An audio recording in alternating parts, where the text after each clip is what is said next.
kesempatan sore hari ini jelang kita berbuka puasa, yang hari ini kita berada di bulan Muharram, tanggalnya tanggal 5 Muharram 1446 Hijriah. Masya Allah. Mari kita luruskan niat karena Allah kita bertemu, karena ukhuwah jangan berpisah. Kita hadir di majelis ilmu, semoga Allah turunkan berkah. Amin. Ya Rabbal Alamin. Kepada Nabi Muhammad kita bersolawat, mencintainya, mengamalkan tuntunannya yaitu Al-Quran dan As-Sunnah, agar kita bahagia selama dunia akhirat. Amin Allahumma amin. Ya mas sekalian, kita sudah melalui hari-hari emas di bulan Zulhijjah, khususnya 10 pertama di hari yang sudah kita lalui, amalan-amalan yang insya Allah diterima oleh Allah Subhanahu Wa Taala. Amin. Puasa, zikir, tilawah Al-Quran, sedekah, silaturahmi, thalabul ilmi, dan 2 ibadah yang hanya bisa dilakukan di bulan Zulhijjah adalah haji dan kurban. Cuman di bulan Zulhijjah saja haji dan kurban. Baik, kita sudah meninggalkan Zulhijjah, tapi kita juga masih di bulan emas. Kenapa? Karena bulan haram, bulan suci. Amaliyah yang kita tunaikan Allah akan balas berlipat ganda. Amal salah yang dibuat dosanya juga besar. Maka hendaklah kita menjauhi dari segala macam perbuatan zalim. Ini sekedar pengantar saja. Inspirasi Muharram sore hari ini kita isi dengan sebuah tema, yaitu hijrah sepanjang usia. Benar gak sih hijrah sepanjang usia? Kita lihat lembar demi lembar berikut ini. Iya, hijrah bagi setiap muslim adalah sebuah keniscayaan seumur hidupnya. Bukan hanya sesaat, bukan sementara, bukan temporary. Kalau pindah tempat bisa sementara. Tapi hijrah yang sesungguhnya, yaitu yang dimaksud hijrah maknawi, adalah sepanjang usia kita. Dalilnya adalah hadis riwayat Abu Daud di kitab Jihad. Rasulullah sallallahu alaihi wasallam yaqul la tanqati'ul hijratu hatta tanqati'at taubatu wala tanqati'at taubatu hatta tatlu syamsu min maghribiha. Rasulullah SAW bersabda, tidaklah hijrah terputus hingga taubat terputus, dan tidaklah taubat terputus hingga matahari terbit dari barat. Jadi hijrah dan taubat itu satu paket. Bagaimana bisa hijrah kalau nggak taubat? Taubat tentu aktualisasi dari sikap hijrahnya. Dan kita ingat betul itu, Allah itu luas kasih sayangnya. Yang sungguh-sungguh bertaubat, Allah akan kasih kesempatan dapat ampunan sebelum nafasnya sampai di tenggorokan. Innallaha yaqbalu taubatal abdi ma lam yugharghir. Sesungguhnya Allah menerima taubat seorang hamba sebelum nafasnya sampai di tenggorokan. Maka hijrah juga demikian. Apa sebab? Sebab orang yang hijrah itu harus membuktikan dengan amalannya. Yang Rasul menyatakan dalam sabda beliau, hadis riwayat Bukhari, wal muhajiru man hajara ma nahallahu anhu. Orang yang berhijrah adalah orang yang meninggalkan apa yang Allah larang. Selagi kita hidup di dunia, pasti kita harus menjauhi larangan-larangannya. Maka dikatakan hijrah itu sepanjang usia. Selagi masih bernafas, masih berlaku hijrah. Hijrah maknawi yang dimaksud. Apa larangannya? Kalau kita rinci banyak tuh. Dari mulai shaghair sampai kabair. Shaghair dosa-dosa kecil, kabair dosa-dosa besar yang kalau kita rinci betapa banyaknya. Tapi yang paling berat itu kalau kabairnya termasuk dalam kelompok orang-orang yang menyekutukan Allah. Itu tidak ada ampunan kecuali dia sempat bertaubat. Innahu may yusyrik billah faqad haramallahu alaihil jannah wa ma'wahu nar wa malidzalimina min ansar. Siapapun yang menyekutukan Allah, tempatnya pasti di neraka, haram bagi dirinya surga, dan tidak ada seorang pun yang akan mampu untuk menjadi penolongnya. Itu yang paling besar tuh dosa syirik. Berikutnya larangan durhaka. Wala ta'uqana walidaika wa in amaraka an takhruja min ahlika wa malika. Jangan sekali-kali kau durhaka pada orang tuamu, sekalipun engkau diperintahkan meninggalkan hartamu dan keluargamu. Nomor 1, syirik kepada Allah, durhaka pada orang tua. Apalagi wala tatrukana sholatan maktubatan muta'ammidan fa inna man taraka sholatan maktubatan muta'ammidan faqad buri'at minhu dhimmatullah. Jangan kau tinggalkan sholat wajib 5 waktu dengan sengaja. Karena barang siapa meninggalkan sholat wajib 5 waktu dengan sengaja, dia tidak akan mendapat jaminan atau perlindungan dari Allah. Ini kalau kita cari dalil tentang larangan sekian banyaknya. Tapi intinya apapun yang melanggar norma yang dilarang oleh syariat agama itu harus kita jauhi. Nah, selama itu pula lah kita berhijrah. Baik. Nah, apa sebenarnya keutamaan hijrah? Lautan manfaat, samudra manfaat. Tapi poin-poin berikut ini insya Allah sudah mewakili lah. Yang masing-masing orang itu kalau ditanya apa pengalamannya setelah hijrah, banyak itu. Maka sedang musim hijrah fest yang lagi populer ya enggak? Dari mulai orang awam sampai orang yang ilmunya dalam katanya sudah mulai hijrah. Ini masing-masing kalau ditanya apa pengalamannya, apa nikmatnya berhijrah, beda masing-masing. Tapi intinya mendapatkan ketenangan batin, ketentraman jiwa. Ternyata hidup ini sederhana, tapi akhirat perlu bekal yang sesungguhnya, kan? Nah, di antara keutamaan hijrah, kita buka pesan Al-Quran pada surat Al-Baqarah surat 2 ayat 218. A'udzubillahi samiil alim minasyaitonir rajim. Innal ladzina amanu wal ladzina hajaru wa jahadu fi sabilillahi ulaika yarjuna rahmatallahi wallahu ghafurur rahim. Pesan yang kita dapatkan dari ayat ini adalah sesungguhnya orang-orang yang beriman, orang-orang yang berhijrah dan berjihad di jalan Allah, mereka mengharapkan rahmat Allah. Jadi dapatnya rahmat Allah, kasih sayang Allah, dan Allah Maha Pengampun lagi Maha Penyayang. Dapat kasih sayang Allah, dapat pula ampunan dari Allah. Yang berikutnya Quran surat At-Taubah surat 9 ayat 20. Alladzina amanu wa hajaru wa jahadu fi sabilillahi bi amwalihim wa anfusihim a'dhamu darajatan 'indallahi wa ulaika humul faizun.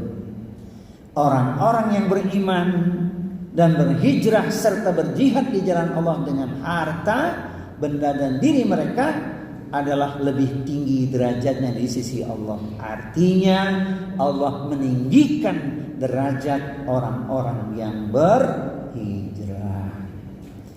Dan itulah orang-orang yang dapat kemenangan. Faizun. 2. Saya tutup dengan ngomong urusan dunia sebentar. Kalau hijrah itu dapat berkah enggak? Dapat. Allah janjikan itu. Wa may yuhajir fi sabilillahi yajidil ardi muraghaman katsiran wa sa'ah. Itu poinnya. Barang siapa berhijrah di jalan Allah, niscaya mereka mendapati di muka bumi ini tempat hijrah yang luas dan rizki yang banyak. Ini maknanya adalah terbuka pintu keberkahan bagi orang-orang yang berhijrah. Dan hari ini fitnah zamannya luar biasa. Seolah beban hidup paling berat, segala cara dihalalkan. Di berbagai media kita membaca, kita mendengar, ya, menyedihkan, memilukan, sekaligus memalukan. Bagaimana tidak kalau yang berwajib ikut terlibat dalam judi online, ya, pinjaman online, masya Allah, dan seterusnya ya. Itu kalau dikembangkan luas banget tuh. Jadi kita mesti yakin nih, hal-hal yang abu-abu, hal yang samar-samar mesti kita tinggalkan. Yakin bumi Allah ini luas, rezekinya banyak. Maka tidak ada lagi kalimat jangankan cari yang halal, yang haram pun enggak lagi ada kalimat begitu. Biarlah banyak asal halal, alhamdulillah, daripada sedikit haram pula. Banyak itu kan ukurannya ada di hati ya. Saya kemarin menjanjikan ingin mengangkat tema itu, tapi ingat hijrah ini penting, maka bulan depan lah. Bukan kekayaan yang kita dambakan, namun kemiskinan yang kita takutkan. MC ingatin ya saya ya, bulan depan ya. Bukan kekayaan yang kita dambakan, namun kemiskinan yang kita takutkan. Gimana tuh?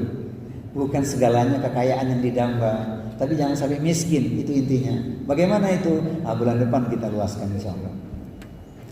Baik, jadi barang siapa keluar dari rumahnya dengan maksud berhijrah kepada Allah dan Rasulnya, kemudian kematian menimpanya sebelum sampai ke tempat yang dituju, maka sungguh telah tetap pahalanya di sisi Allah. Dan adalah Allah Maha Pengampun lagi Maha Penyayang.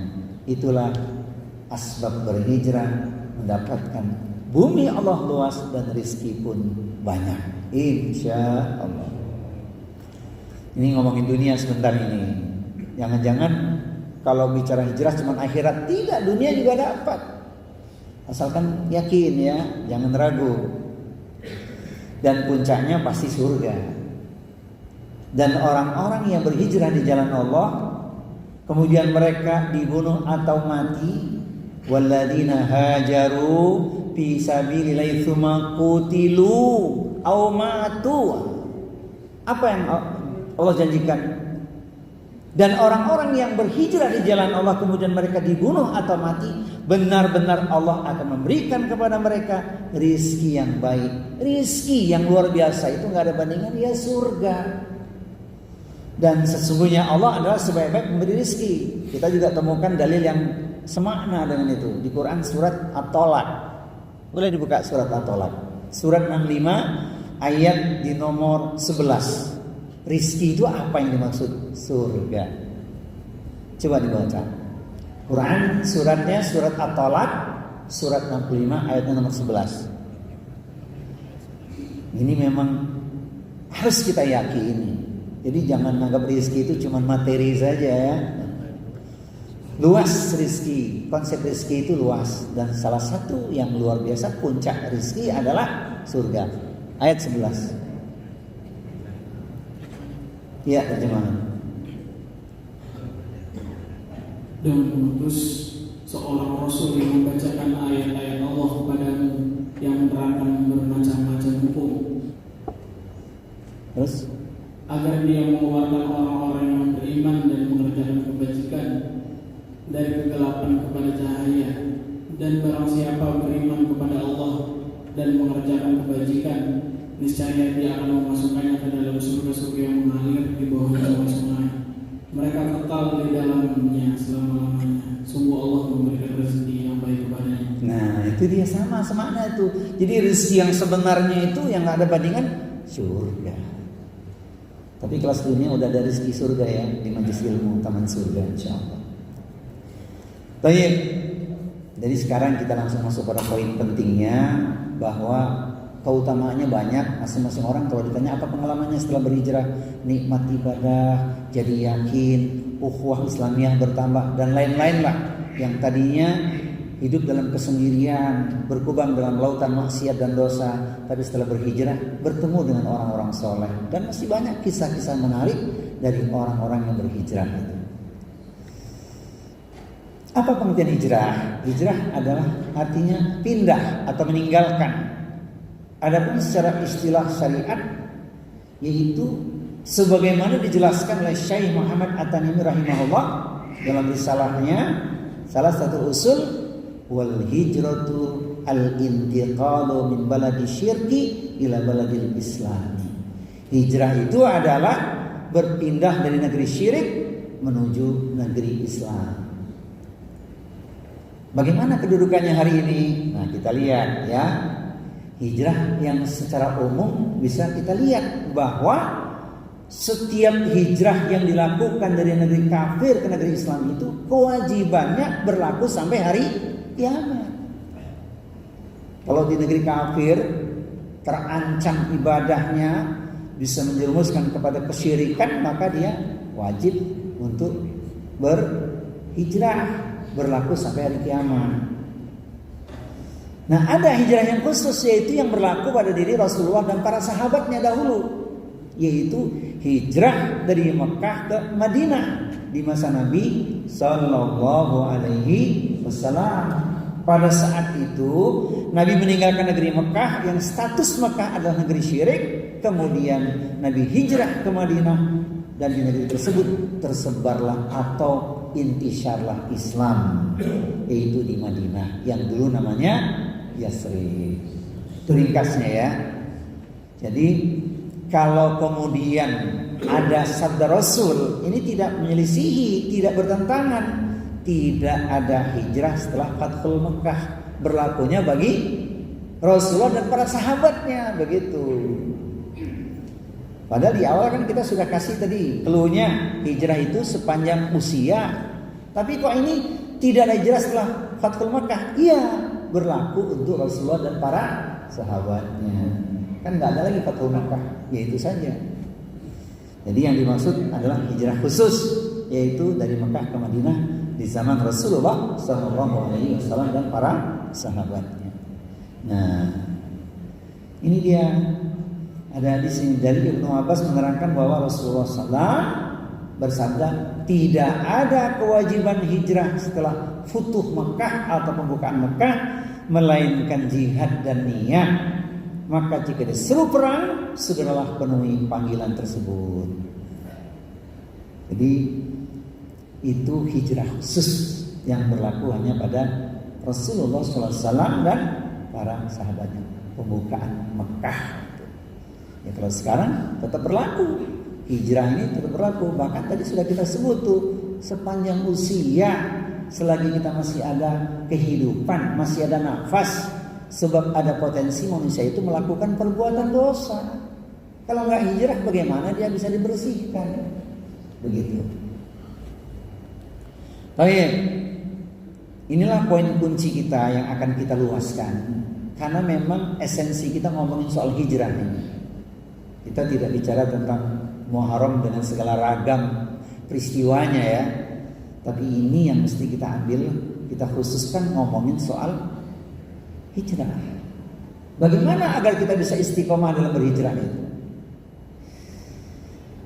Yaitu kita ambil pesan yang luar biasa dari Ibnu Qayyim Al-Jauziyah dalam Madarijus Salikin. Beliau menyatakan, a'dhamul karamati luzumul istiqamati. Karamah yang paling besar adalah bisa terus istiqomah. Jadi kita istiqomah hijrah kita sepanjang usia kita. Apa yang bisa kita lakukan? Nah, dengan 7 poin ini insya Allah waktu kita cukup untuk mengupasnya sampai jelang kumandang azan maghrib. Pertama, mulai dengan niatan yang ikhlas.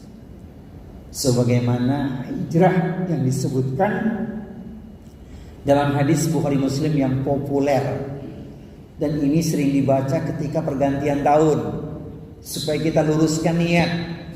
Ganti tahun berarti umur bertambah atau berkurang? Angkanya nambah, jatah hidupnya berkurang.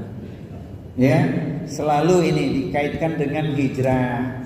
Ya, saya yakin ada kajian tersendiri tentang Muharram. Intinya Muharram itu bukan bulan keramat, bukan, tapi bulan suci. Itu aja deh. Nanti di kajian yang lain pasti akan diluaskan. Muharram bukan bulan keramat, tapi bulan suci. Ya, dilarang melakukan tindak kezaliman. Quran surat 9 atau ayat 36. Nah, dari Amirul Mukminin Abu Hafs Umar bin Al-Khattab radhiyallahu anhu, ia berkata bahwa ia mendengar Rasulullah sallallahu alaihi wasallam bersabda. Ini populer sekali. Kita baca, kita renungkan kembali. Innamal a'malu binniyah. Sesungguhnya setiap amalan tergantung pada niatnya. Niat hijrahnya apa ini? Nah, gitu. Niat dulu. Wa innamal likulli imri'in ma nawa. Setiap orang itu akan mendapatkan apa yang ia niatkan. Apa niatnya? Dia akan mendapatkan itu.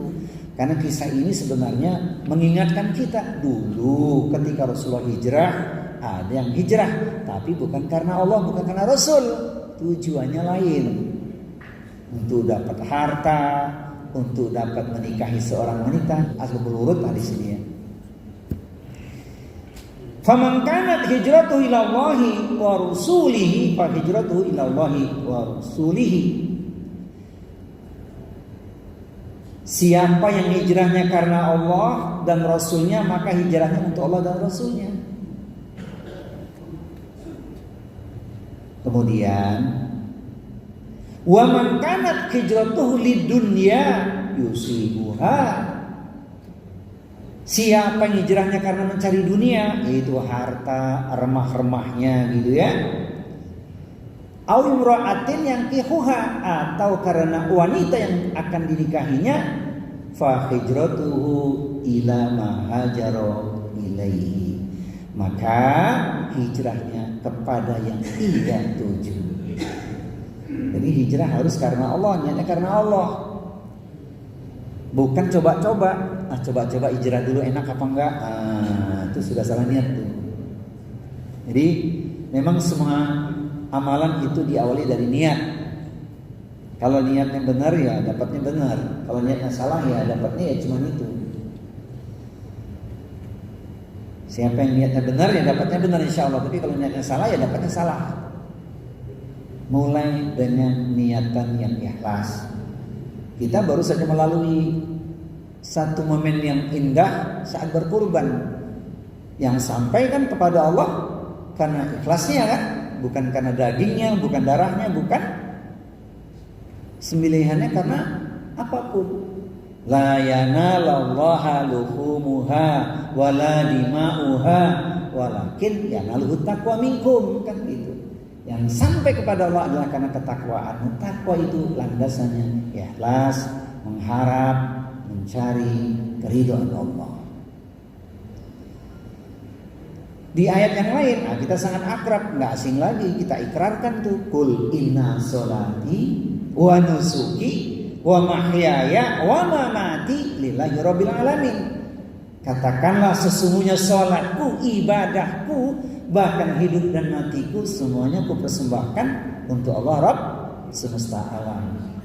Quran surat Al-An'am surat yang ke-6 ayat nomor 162. Ada yang nanya lagi, Ustaz, ikhlas itu apa sih gitu ya? Supaya kita mudah mengingatnya, sederhanakan pemahaman ikhlas, yaitu nisyanu ru'yatil makhluk wa muqaddamatu ru'yatil khaliq, yaitu melupakan pandangan manusia dan hanya terikat pada pandangan Allah. Itu yang sederhana dari ikhlas. Rinciannya bersih lillahi ta'ala ya begitu. Maka kita bertemu juga harus karena Allah ya. Jangan karena ada udang di balik. Karena Allah lah kita ta'lim, Masya Allah, dan kita dapat keridhaan Allah. Kalau bonusnya apa Pak? Kerinduan terobati, bisa silaturahmi, berjabat tangan, dosa berguguran, itu bonusnya. Tapi yang paling penting karena Allah dulu. Kemudian yang kedua, meninggalkan maksiat dahulu. Jadi bohong besar ngomong hijrah masih bermaksiat. Niatnya udah bener nih. Tapi aktualisasinya bagaimana? Ibadah terus, tapi maksiat juga bagaimana bisa jadi? Nah, ini berproses ya. Karena syaitan tidak akan tinggal diam, berusaha menggelincirkan kita. Maksiat apapun yang menyebabkan kita terjerumus dalam dosa, bentuknya mutanawi'ah, macam-macam itu. Bisa maksiat dari mata, maksiat dari tangan, maksiat dari kaki, bahkan yang sederhana kelihatannya nggak ada maksiat. Bisa maksiat dari mana? Dari hati, karena hatinya kotor, hatinya tidak bersih. Apa maknanya? Su'udon, buruk sangka. Nah, itu bisa masuk dalam maksiat. Maka kalau ditanya amalan yang paling berat tidak terlihat adalah amalan hati itu. Tidak terlihat tapi pahalanya luar biasa. Cukup Allah yang tahu saja. Misal ketika kita bersedekah, cukup Allah yang tahu saja. Itu kan sederhana kelihatan tapi dahsyat. Jadi meninggalkan maksiat dulu. Kenapa kita tinggalkan maksiat? Jangan-jangan hijrah kita belum sampai yang dituju, maut sudah merenggut kita.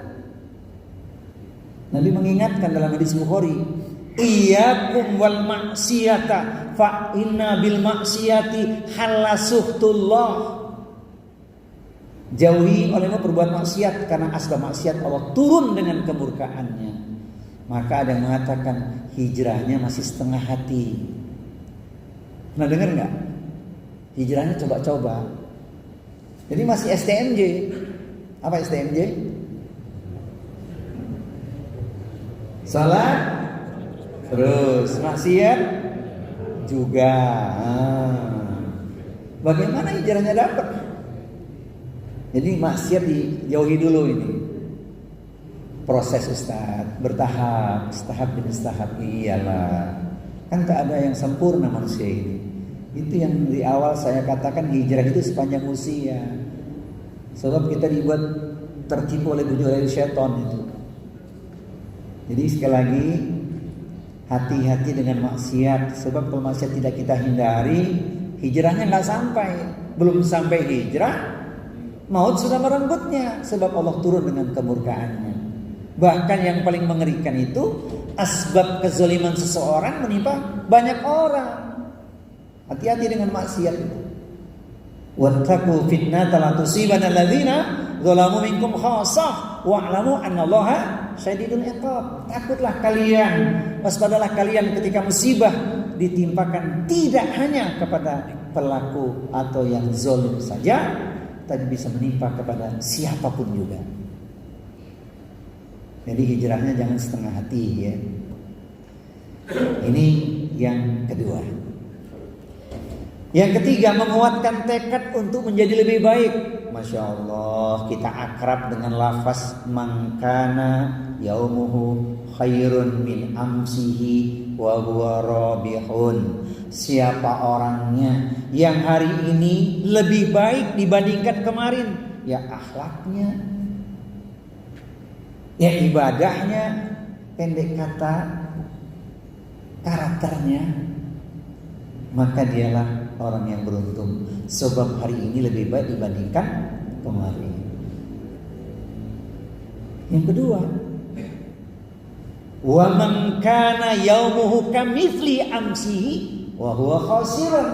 Siapa orang yang hari ini sama perilakunya dengan yang kemarin, sebenarnya sih masih rugi, alias belum ada perubahan.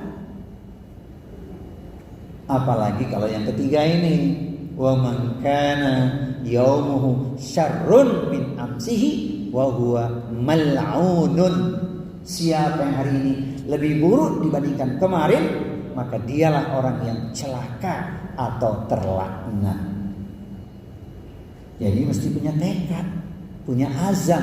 Sebagaimana taubat juga harus punya azam, meninggalkan perbuatan dosa, menyesali apa yang telah dilakukan, berjanji tidak akan melakukan kembali, dan mengisi sisa hidupnya dengan berbagai ketaatan atau amal saleh. Jadi mesti dikuatkan tekadnya. Satu di antara ayat yang kita ingat dengan kata tekad adalah fa'iza azamta fatawakkal 'ala Allah innallaha yuhibbul mutawakkilin.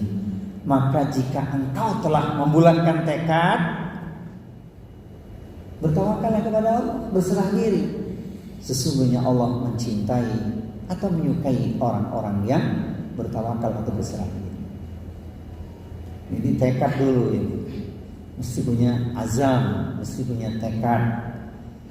Kalau Nabi mengatakan sesuatu belum dilakukan, berlaku itu. Contohnya ya, sekedar kita ingat saja, Nabi belum pernah puasa 9 Muharram Tasu'ah, tapi beliau mengatakan seandainya umurku sampai di tahun yang akan datang, itu kan azam, termasuk tekad itu. Maka aku akan berpuasa di tanggal 9. Kemudian dijelaskan lebih luas lagi, khalifu bihil Yahud, menyelisih orang Yahudi. Orang Yahudi puasanya tanggal 10 Muharram. Maka kita idealnya sih puasanya mestinya 9, 10. Menyelisih boleh lagi tambah 1 hari. Qablahu yauman wa ba'dahu yauman.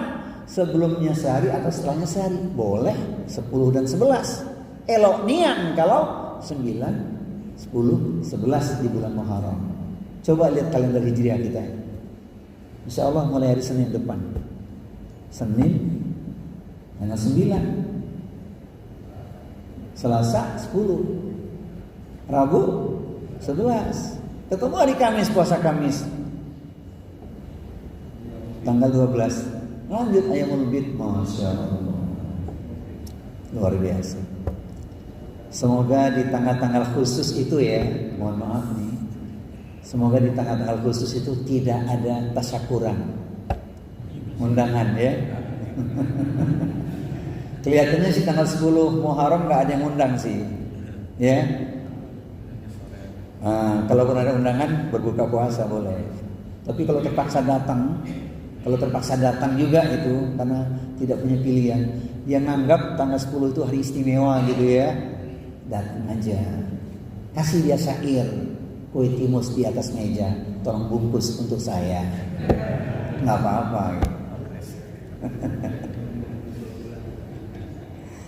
Baik, kemudian yang keempat, Masya Allah, yang keempat ini semoga kita semua termasuk di dalamnya, yaitu mencari lingkungan bergaul yang baik bersama orang-orang soleh. Ini dia. Bagaimana bisa hijrah kalau sahibnya ahli maksiat? Ustaz, saya ingin menyelami kehidupan dia, terjerumus nanti kalau nggak kuat iman. Maksudnya ingin menyelamatkan saudaranya, tapi imannya nggak kuat. Sudah banyak makan kebaikannya, terpedaya oleh tipu muslihatnya. Wassalam tuh nggak jadi hijrah. Maka Nabi mengatakan nih, begitu pentingnya bersahabat, memiliki teman-teman yang baik. Almar'u ala dini khalilihi falyandur ahadukum man yukhalil. Seseorang itu tergantung siapa yang dia jadikan kawan akrabnya. Ini kita kawan akrab karena Allah ini, serius nih, Masya Allah. Hari ini saya lihat 200 orang yang hadir. Alhamdulillah. Iya, 200 orang saling mendoakan, ya Allah. Ya, kita ingat orang-orang soleh yang sudah mendahului kita. Dan hari ini ada berita duka ya. Di semua hampir grup WhatsApp itu yang kita baca, orang soleh, ulama, ambil sisi kebaikannya, tetap kita mendoakannya, yaitu Ustaz Yazid Abdul Qadir Jawas berpulang ke rahmatullah. Ambil hikmahnya, ambil ilmunya. Tidak ada keburukan dari semua hal yang positif. Tidak ada keburukan dari hal yang positif. Ambil. Tak ada gading yang tak retak, itu pasti. Tapi kita tak boleh menyebut keburukan seseorang. La tasubul amwat. Ini karena ngomong pertemanan ini. Teman kita yang sudah selesai urusannya, jangan disebut-sebut keburukannya. La tasubul amwat, apalagi dia sudah tidak ada. Yang kita bicarakan kebaikannya saja. Allahumma firlahu warhamhu wa'afi wa'fu anhu. Amin ya rabbal alamin. Makanya kita selalu berdoa supaya kita dimasukkan dalam kelompok orang-orang yang baik itu. Asbab doa ini orang pun mendoakan kita, yaitu Rabbana ighfir lana wa li ikhwanina alladziina sabaquna bil iman wa la taj'al fi qulubina ghillan lil ladziina amanu Rabbana innaka ra'ufur rahim. Ambil kebaikannya, maka kita tidak akan membenci siapapun. Tapi ada fase dalam pergaulan, ada tahapan-tahapannya. Oh, dia kolega, dia teman bisnis, dia bukan kawan akrab, maka hati-hati langkah kita. Sebab kalau nyeselnya di akhirat nggak ada gunanya. Kalau nyesel sekarang karena ditipu seorang teman, nggak apa-apa, tinggal minta ganti sama Allah. Pengalaman kita masing-masing ya, kelihatannya baik, dekat, tiba-tiba nipu. Minta ganti saja kepada Allah, itu bagian daripada qadar Allah, iya kan? Tapi kalau nanti nyeselnya di akhirat, nggak kemana kita balik lagi. Ya wailata laitani lam attahid fulanan kholilah. Quran surat Al-Furqan. Sering kita ingat ayat ini supaya kita hati-hati milih teman. Surat Al-Furqan surat 25 ayat di nomor 28. Coba dibuka supaya kita makin memahami betapa ini ayat warning keras. Jangan sembarang orang kita jadikan kawan akrab. Kalau man'u boleh, orang yang akan kita dakwahi, orang yang akan kita ajak dalam kebaikan. Tapi ingat, kawan akrab tidak sembarangan. Yuk, Quran surat Al-Furqan surat yang ke-25 ayat di nomor 28.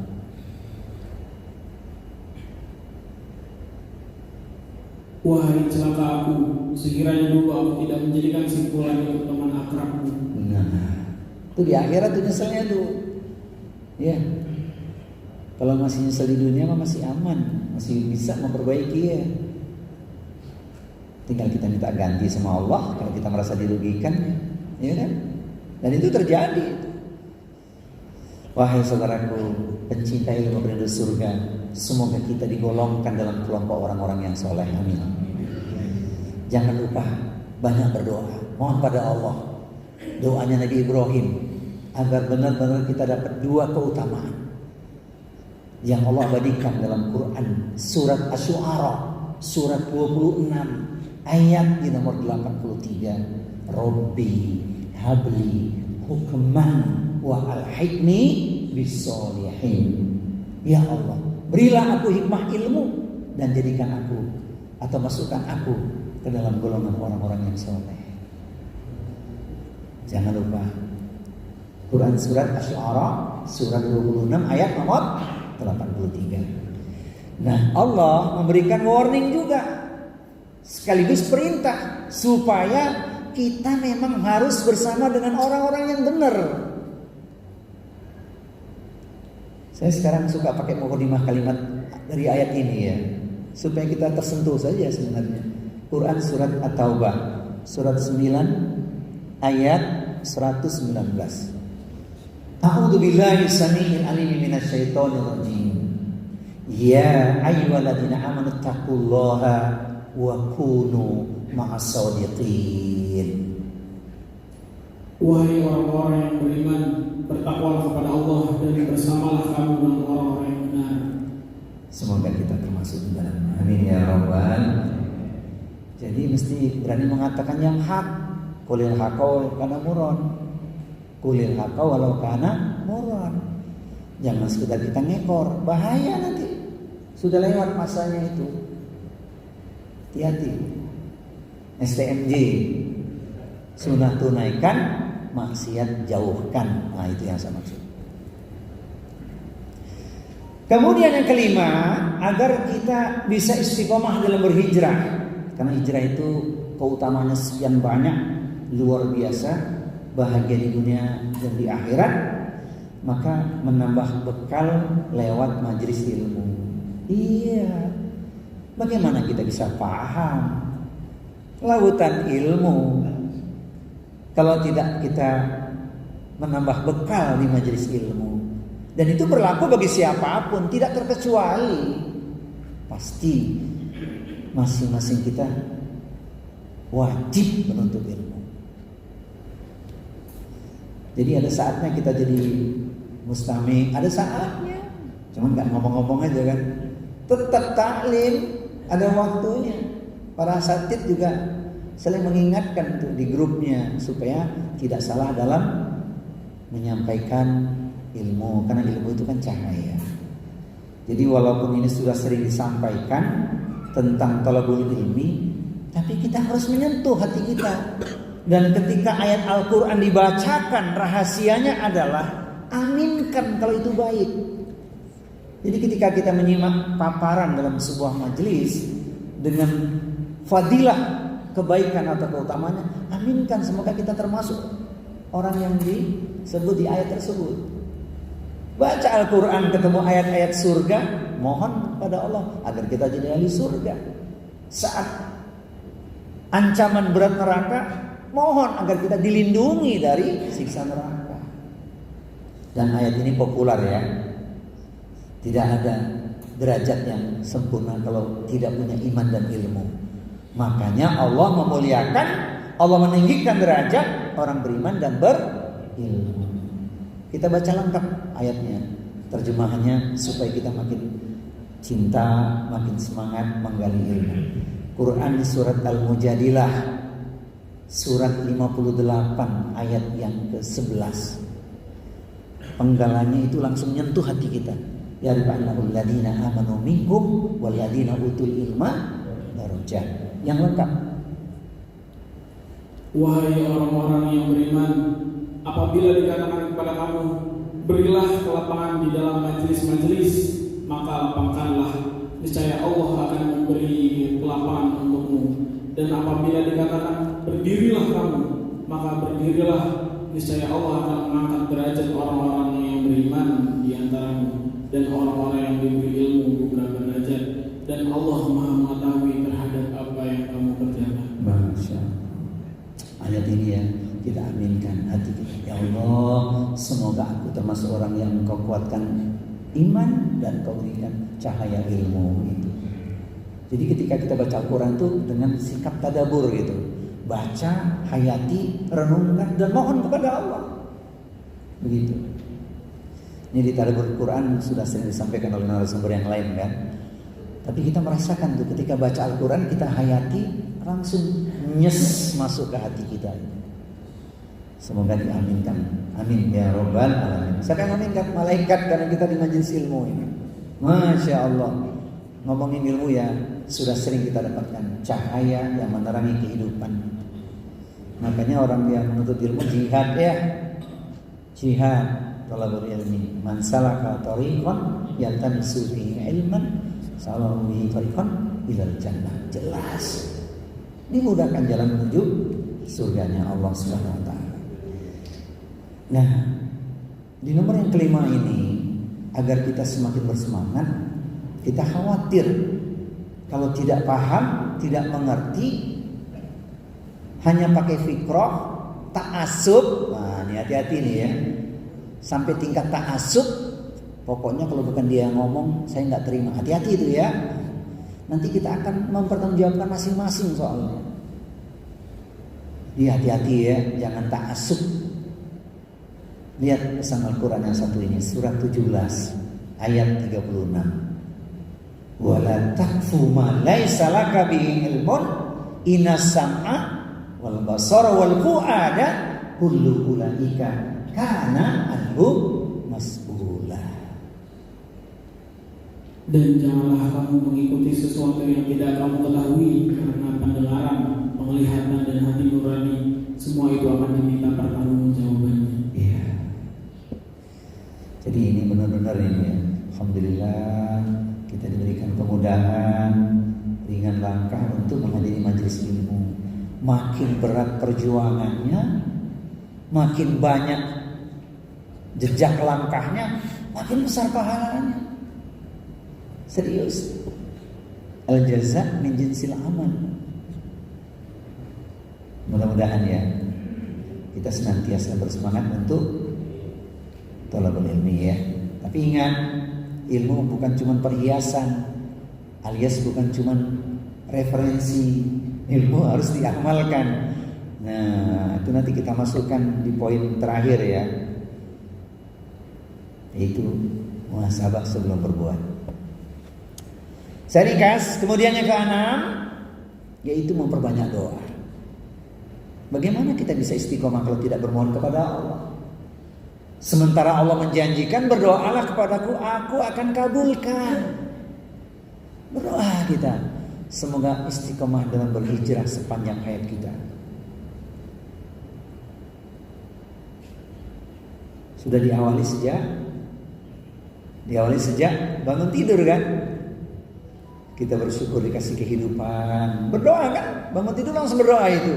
Alhamdulillahilladzi ahyana ba'da ma amatana wa ilaihi nusyur. Tapi dilanjutkan Pak, jangan cuma bangun tidur berdoa langsung lelap lagi. Bangun tidur terus berdoa. Di kamar mandi jangan lama-lama. Salat tahajud janganlah lupa 100 kali istighfarnya. Gitu. Masya Allah. Nah, doa banyak. Samudra doa di Al-Quran. Kalau dirinci dalam urusan doa, kaidahnya adalah mohon supaya tauhid kita dikuatkan dulu. Setelah kita minta ampun, ya tadi kan sudah tuh bangun tidur, kemudian berdoa ya. Setelah saya tahajud kita minta ampun. Ya emang kita minta ampun dulu sebagai makhluk yang lemah ini banyak dosa. Kalau diampuni kan nikmat ya. Wa man ya'mal su'an aw yadrim nafsahu tsumma yastaghfirillah yajidillahu ghafurur rahimah. Barang siapa yang melakukan perbuatan buruk atau kezaliman kemudian dia minta ampun kepada Allah, niscaya dia mendapati Allah Maha Pengampun. Apa enggak nikmat diampuni Allah? Jadi doanya kita minta ampun dulu.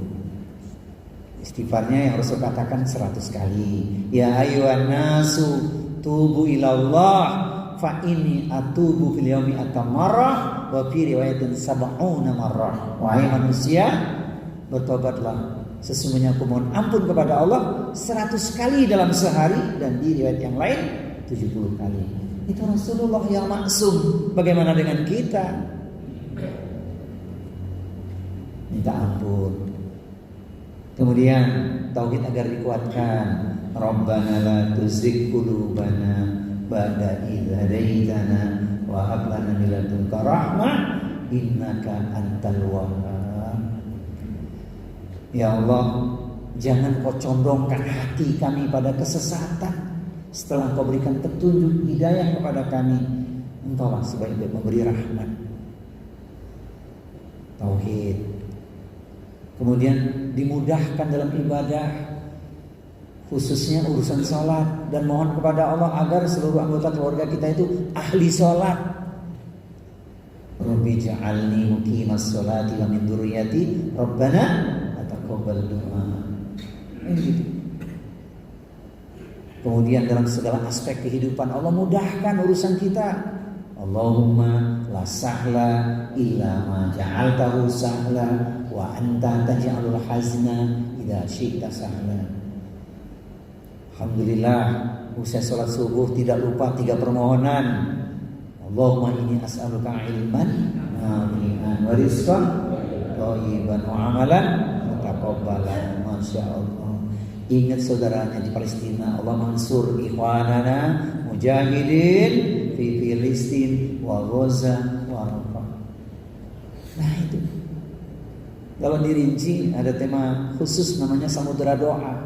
Doa yang kita dapatkan dari pesan Al-Quran dan doa yang diajarkan Rasulullah SAW. Bagaimana dengan zikir-zikir yang lain yang sudah muqayyad terikat dengan waktu? Ya pakai itu. Zikir pagi, zikir petang itu kan muqayyad terikat dengan waktunya. Tapi di luar itu banyak ruang-ruang yang menjadi kesempatan kita berdoa yang gak terbatas itu kapanpun. Contohnya 2 kalimat ringan diucapkan namun sangat berat dalam timbangan. Kalimatani habibatani khafifatani Saqilatani fil mizan, subhanallah wa bihamdihi, subhanallahil azim. Dua kalimat ringan diucapkan, berat dalam timbangan, dicintai oleh Allah Ar-Rahman. Maha suci Allah yang dengan namanya aku memujinya, Maha suci Allah yang Maha Agung. Nah, itu penting itu. Kenapa kita banyak berdoa? Sebab kita tidak tahu bagaimana dan kapan doa kita dikabulkan oleh Allah. Maka kita minta mohon pada Allah.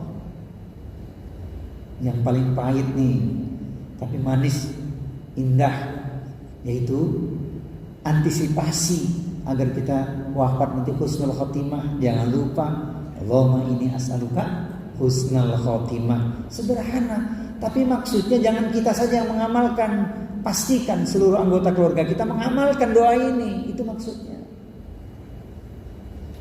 Ya Allah, aku mohon husnul khotimah. Saat kita berdoa di luar sholat, ya Allah jadikan keluargaku nanti semua jika wafat husnul khotimah, kan begitu. Allah marzuqna taubatan nasuha qabla al-maut. Ya Allah beri aku rezeki taubat nasuha sebelum wafat, sebab kita takut tergelincir dengan fitnah dunia ini. Banyak orang pagi beriman, sore sudah kufur. Sore beriman, pagi sudah kufur. Itu yang terjadi. Dan puncaknya adalah agar hati kita ditetapkan pada agama Allah, yaitu Islam. Allahumma ya muqallibal qulub tsabbit qalbi ala dini. Nah, ini ringkasnya yang keenam, memperbanyak doa. Saya tutup dengan perintah Allah supaya kita banyak-banyak berdoa. Quran surat Al-Ahzab surat 33 ayat 41-42. Allah perintahkan langsung orang beriman supaya banyak berzikir, ingat Allah. Ingat itu yang memohon kepada Allah.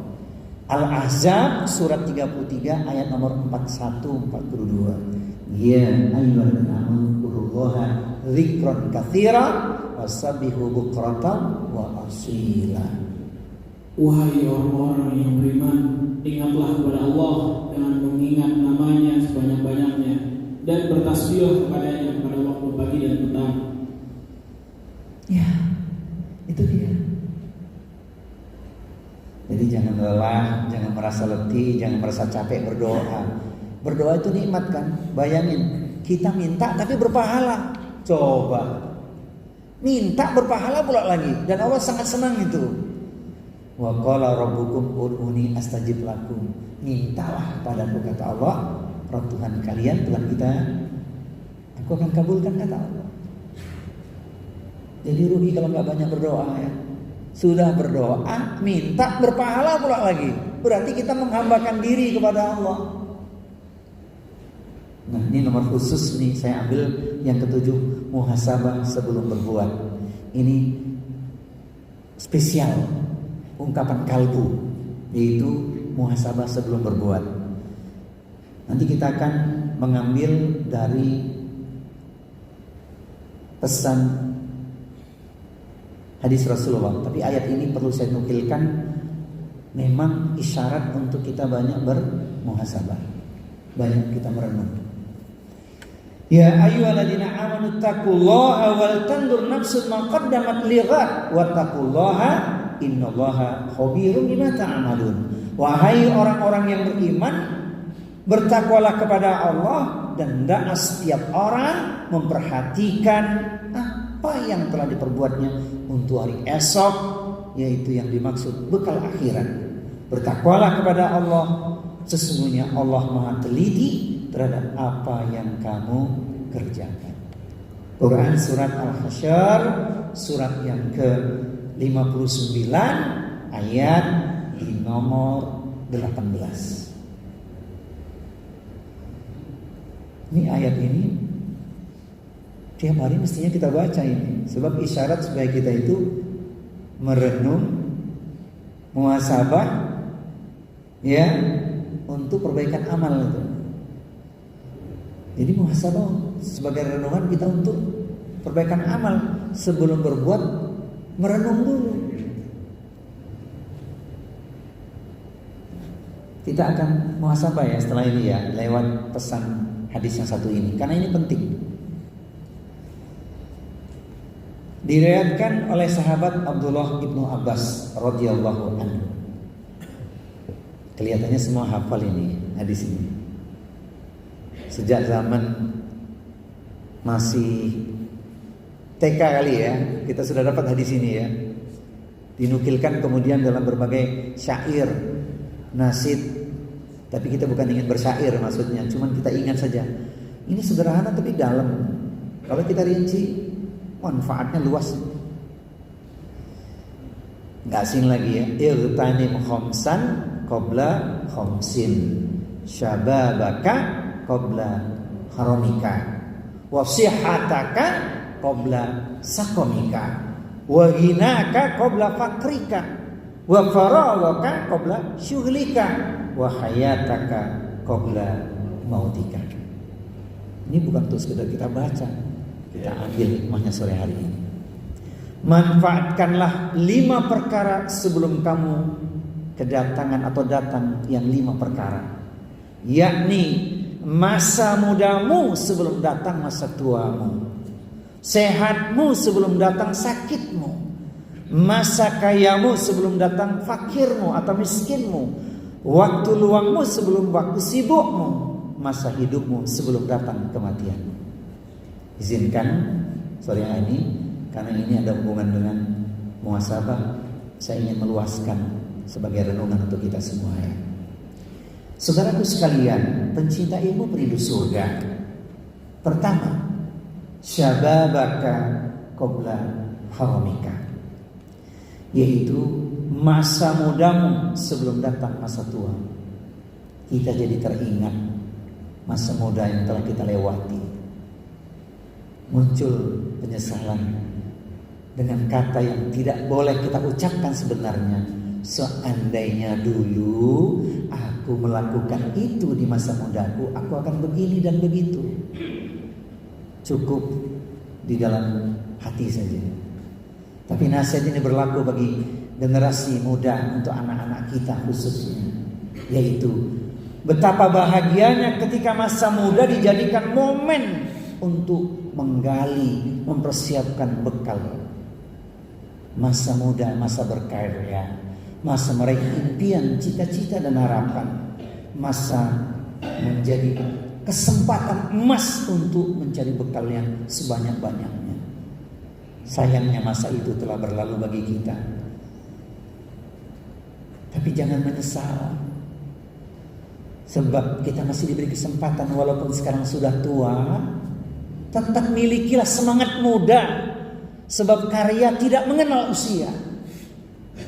Betapa banyak, betapa kita terenyuh sekaligus bangga ketika mendengar sebuah kabar seorang nenek usia 65 tahun hafal Al-Quran, padahal dia membaca mulai usia kapan? Usia 63 tahun. Bukankah itu usia senja, usia tua? Maka tidak ada kata terlambat untuk menghasilkan karya, khususnya karya kita untuk bekal akhirat. Jadi jangan menyalahkan yang muda atau masa muda, sebab itu telah berlalu. Lan tarji'al ayyamu lati madhat, tidak akan pernah kembali hari yang telah lewat, episodenya telah lewat memang. Wahai saudaraku yang sudah usia tua, usia senja, jangan mengatakan aku sudah habis. Tidak. Bukankah yang kita kejar husnul khotimah? Allah takdirkan kita punya usia tua hari ini agar kita punya persiapan. Sebab tidak sedikit usia muda sudah berpulang. Yang mengerikan, muda, penuh gelora, terjebak oleh narkoba, meninggal saat dia bermaksiat. Naudzubillah min dzalik. Maka jangan sesali, jangan engkau sesali masa mudamu. Tapi bagi anak muda, inilah saatnya untuk mempersiapkan bekal yang terindah. Ini yang pertama. Yang kedua, sehatmu sebelum datang sakitmu. Berbahagialah ketika Allah beri kita kesehatan, sehingga kita bisa memanfaatkan sehat kita untuk ibadah. Langkah ringan menuju majelis ilmu. Badan sehat bisa menyempurnakan ikhtiarnya walaupun perjalanan jauh. Tidak ada masalah. ketika sehat disia-siakan. Lantas bagaimana bagi orang yang hari ini mendapatkan ujian, sedang ditimpa sakit? Wahai saudaraku pencinta ilmu perindu surga, sakit pun ada hikmahnya. Ingat surat cinta Rasulullah, ma yusibul muslima min nasabin wala wasabin wala hammin wala husnin wala adza wala ghammin hatta syauqati yushakuha illa kaffaru biha min khotoyahu. Tidaklah satu musibah yang ditimpakan pada diri setiap muslim, penderitaan, sakit, kesedihan, gangguan, gundah hati, bahkan sekalipun duri yang menusuknya, kecuali menjadi penghapus dari dosa-dosa dan kesalahan-kesalahannya. Maka kalau hari ini kita mengalami sakit yang kita derita, kita ucapkan alhamdulillah ala kulli hal, segala puji bagi Allah, karena sakit itu penghapus dosa. Ini yang kedua. Yang ketiga, masa kayamu sebelum datang masa fakirmu. Berbahagialah untuk saudaraku yang Allah beri anugerah kekayaan. Bukankah yadul ulya khairum min yadis sufla? Tangan di atas lebih baik dibandingkan tangan di bawah. Bahagia dengan kekayaan menjadi orang yang bermanfaat. Itulah yang kita inginkan. Khairun nas man tala umruhu wa hasuna amaluhu. Orang yang panjang umurnya, baik pula amal perbuatannya. Di antaranya mudah mengulurkan tangan karena dia bersyukur dengan titipan yang Allah anugerahkan kepadanya. Bagaimana jika hari ini Allah takdirkan kita bukan termasuk orang yang kaya? Wahai saudaraku, jangan bersedih. Tidak sedikit karena asbab kekayaan lupa pada akhirat, terjerumus pada jurang nista, berbuat dosa. Tidak sedikit. Dulu waktu masih miskin, ibadahnya tertata, semangat ibadahnya tinggi, tapi begitu kaya lupa. Maka siapapun yang hari ini mengalami kondisi sempit, terhimpit, uang sedikit, jangan merasa hidupnya sulit. Tapi apa? Ambil hikmahnya. Ternyata Allah memberikan ruang pada kita sedikit untuk mempertanggungjawabkan nanti. Sebab urusan harta, dua pertanyaannya. Dari mana diperoleh dan untuk apa dipergunakan. Maka orang beriman tidak mengatakan aku miskin. Itu. Yang keempat, waktu luangmu sebelum waktu sibukmu. Berbahagialah orang-orang yang Allah berikan kesempatan yang digunakan untuk kemanfaatan bagi hidupnya. Waktu luang tidak disia-sia, karena Nabi mengingatkan ada dua nikmat yang manusia sering tergelincir olehnya, nikmat sehat dan nikmat luang waktu. Sehat yang disia-siakan, luang waktu yang dihambur-hamburkan, sambil berkata esok kan masih ada, mentari akan bersinar lagi. Siapa yang tahu hari esok? Wa ma tadri nafsun madza taksibu ghadan, wa ma tadri nafsun bi ayyi ardin tamut. Dan tidaklah ada seorang pun yang tahu dengan pasti apa yang akan dia lakukan esok pagi.